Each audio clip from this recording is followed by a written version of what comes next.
ஒரு காட்டுல ஒரு சிங்கம் இருந்துச்சான். மற்ற விலங்குகளுக்கெல்லாம் அதான் ராஜா. மீறி அதை சீண்டுனா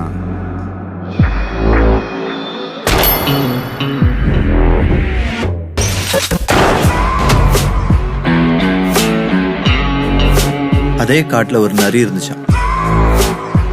அதோட எண்ணங்களையும் செயல்களையும் யாராலையும் புரிஞ்சுக்கவே முடியாதான்.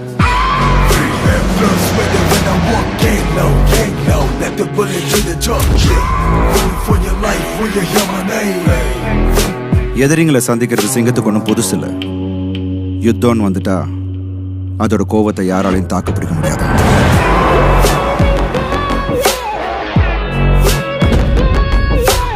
ஆனா ஒரு யுத்தத்துல நரியோட சூழ்ச்சிகளை யாராலையும் யூகிக்கவே முடியாது. கடைசியில எது ஜெயிக்கும்? சிங்கத்தோட பலமா இல்ல நரியோட தந்திரமா?